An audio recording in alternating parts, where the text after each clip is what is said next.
Good morning, everybody. We're going to get started in a couple minutes. Please make your way down to the briefing area and find a seat.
Good morning, everybody. It's 7 o'clock. We're going to get started.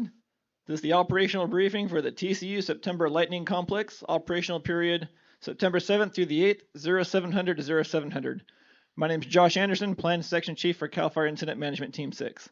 Please silence your radios, mute your cell phones, take all sidebar conversations outside the briefing area. We're going to get started with our current incident objectives.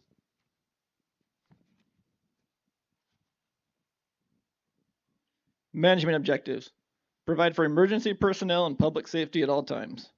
Protect property, improvements, and infrastructure. Ensure costs are aligned with mission priorities. Ensure coordinated, timely, and accurate release of public information.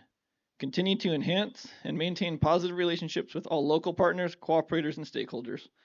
Protect economic, natural, cultural, and heritage resources. Implement fire suppression repair activities in accordance with approved suppression repair plans. And now our control objectives. For Branch 7080, keep the fires north of Old Don Pedro Road, keep the fires west of Jacksonville Road, keep the fires south of Highway 108, keep the fires east of Rock River. Branch 20, keep the fires north of Stanislaus River, keep the fires west of Little John Road, keep the fires south of Knowles Road, keep the fires east of Church Springs Road.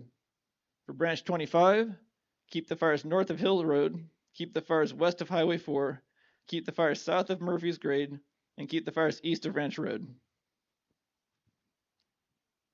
And up first, a current situation with night operations.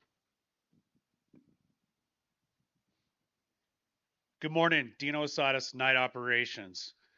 Of this complex, we have 21 fires in this complex, and the hard work yesterday has got us to the point of today where the status you are going to go out to the line to. Of those 21 fires, we have 5 that are not in patrol status, and I'll review those.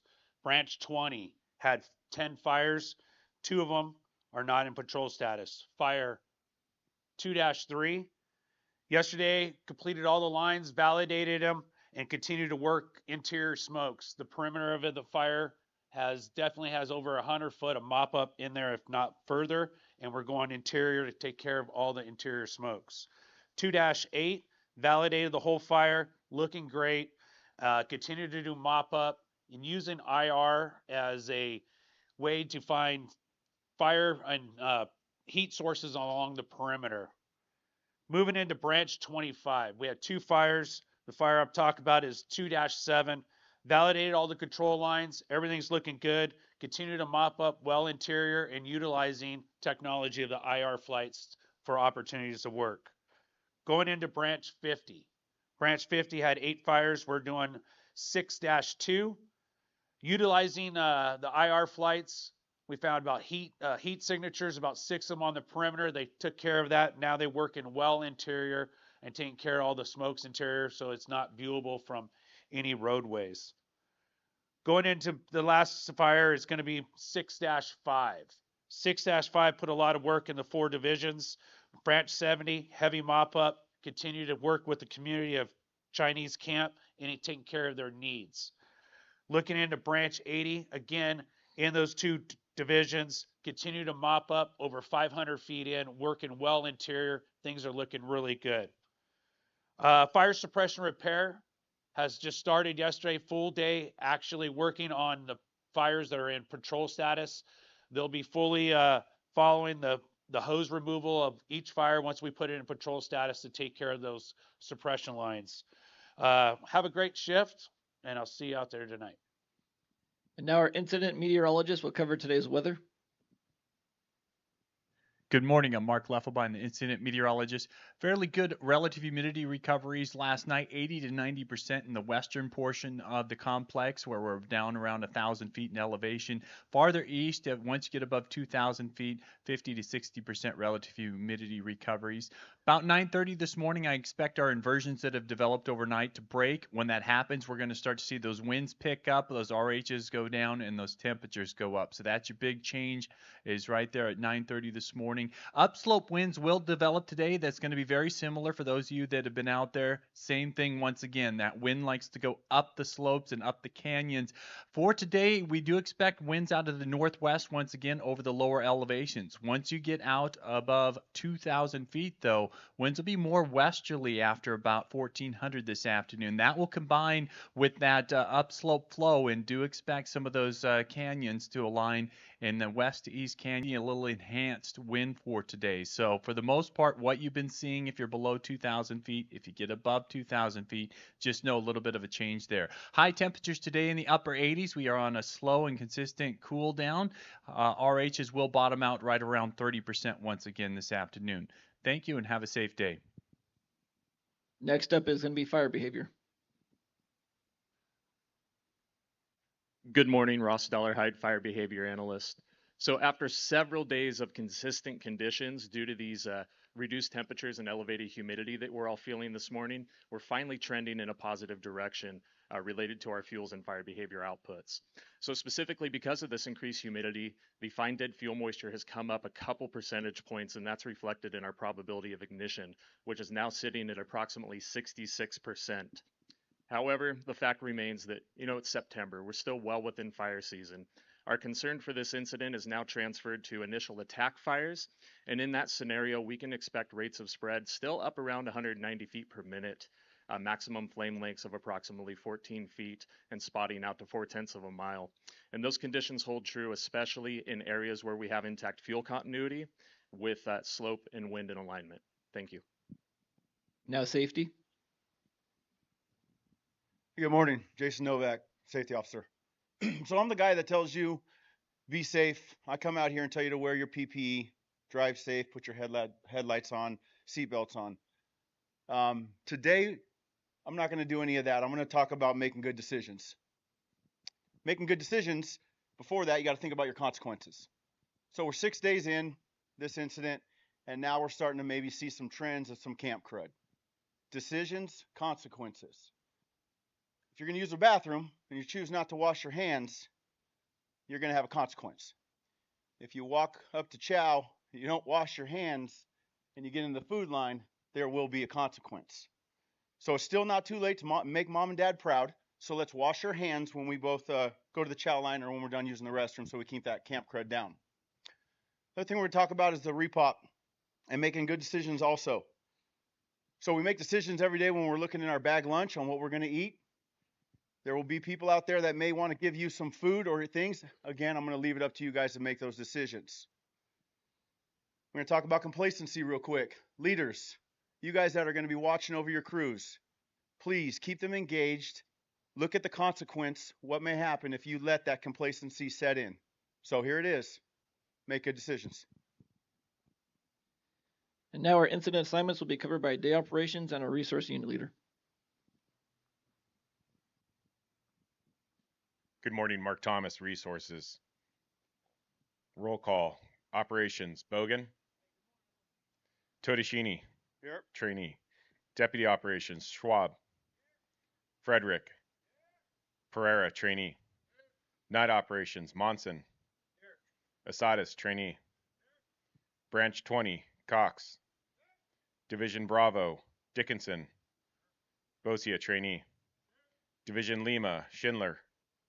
McCracken, trainee. Branch 25, Terman. Siebert, trainee. Division Oscar, Forgetti. Division Quebec, Rushdoni. Wecklick, trainee. Branch 70, Kazir, trainee. Chiapponi, trainee. Division Victor, Lopez. Division Alpha Alpha, Schmidt. Huckinen, trainee. Fire Suppression Repair Branch, Valles. Peterson, trainee. Fire Suppression Repair North, Colomer. Fire Suppression Repair South, Henault. Lopez, trainee. Good morning, Bob Todeschini, Day Operations. Fire suppression efforts will continue in fires 6-5 and 6-7, or 2-7. For fire 6-2, let's look at pulling hose and getting that removed so fire suppression repair can get in there. Let's identify any hose lays that are not currently being used, pull those and get them back hauled.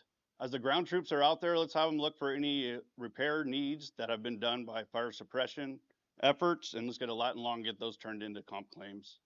I'd also like that everyone goes above and beyond to help out the community members of China Camp. Thank you and have a safe shift. Air operations. Good morning, Tom Swanson, Air Operations. For today's aircraft lineup, we have 2 Type 1 helicopters and 1 Type 3 helicopter working out of Columbia Airport. We also have an air attack and 2 tankers available. For day hoist and air rescue, we have Copter 607. They'll also be the designated initial attack aircraft for the incident area. We have 2 UAS modules that will continue to do IR mapping throughout the day and into the evening. And please make sure you're monitoring air-to-ground, command, and tactical. Thanks. And now medical.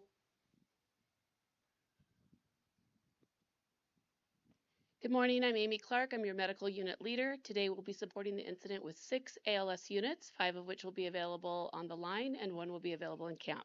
We will also have 3 fire line medics available. CalMat and Burt continue to be here in camp. CalMat is located at the entrance of camp. It is available for any medical needs and also supplies. In the event of any emergency, we're going to follow the 9 line, which will be available for you to review on your Medical 206 on the page 19 of the IAP. Thank you and have a good day. Next is communication.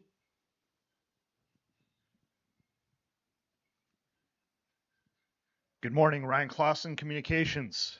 If you could, please turn to page 20 of your IAP for the 205. The incident will be remaining on CDF Command 12. For tactical assignments, Division Quebec, CDF TAC 30. Division Oscar, CDF TAC 31. Division Alpha Alpha, NIFC TAC 1. Division Victor, NIFC TAC 2. Division Lima, NIFC TAC 4. Division Bravo, NIFC TAC 5. Air to ground will be on CDF Air to ground 7 and Air to ground TAC. Thank you. Have a safe shift. Next is logistics.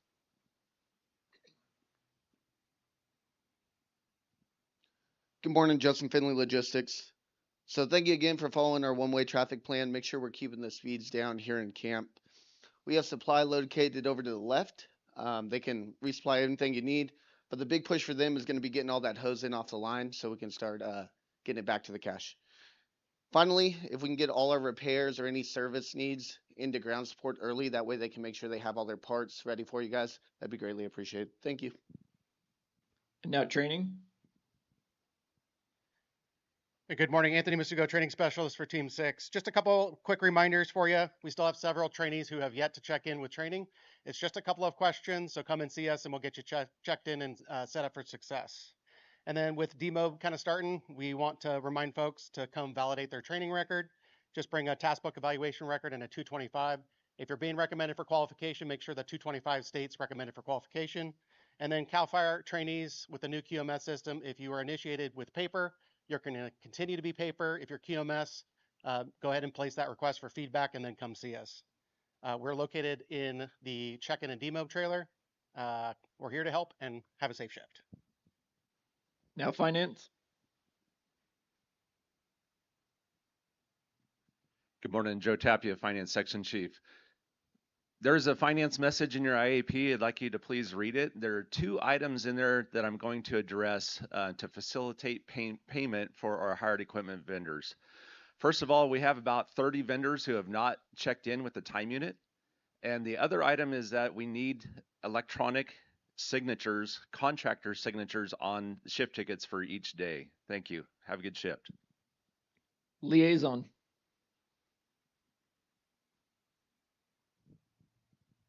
Good morning, Joey Howard, Liaison Officer. Our next cooperators meeting will be this morning at 10 o'clock at the Frogateria. Additionally, if you have any ESS needs, you can find them in Trailer Row. Thank you. Have a great shift. Now public information. Good morning, Caitlin Grace, Public Information Officer. If you'll turn to page 23, I have some numbers for you. Our containment increased to 57%. Our total personnel are 2,169, and our acreage is still at 13,966. Also on this page, you will find the media law as well as our social media policy for CAL FIRE. Please review this with your crews. And if you have any questions from the media or any problems, you can contact the media line that's at the top. Thank you. Stay safe and stay informed. And now closing comments with one of our unified ICs.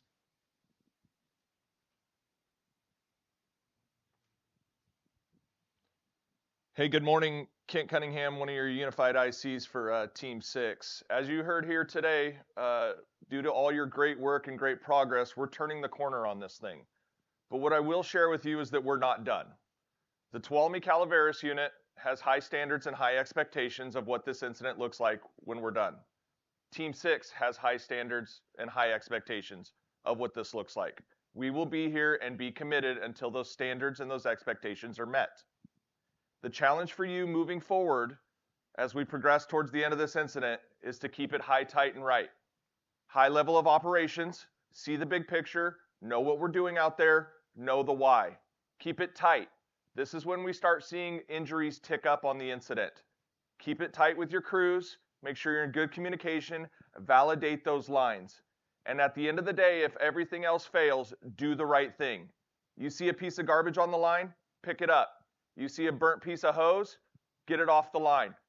You see a citizen that needs help, have that conversation with them, help them the best they can. Continue the great work, keep it high, tight, and right, and have a great shift. Just a couple reminders. Branch division breakouts are located along the fence and out here in front. All unassigned resources meet with the resource unit leader to the left of the stage. Cooperators meeting today at 1000 hours. Next planning meeting tonight at 1800 hours. Next operational briefing tomorrow at 0700 hours. And if your crews couldn't make the briefing in person, they can scan the QR code and watch a recording of it. Thank you.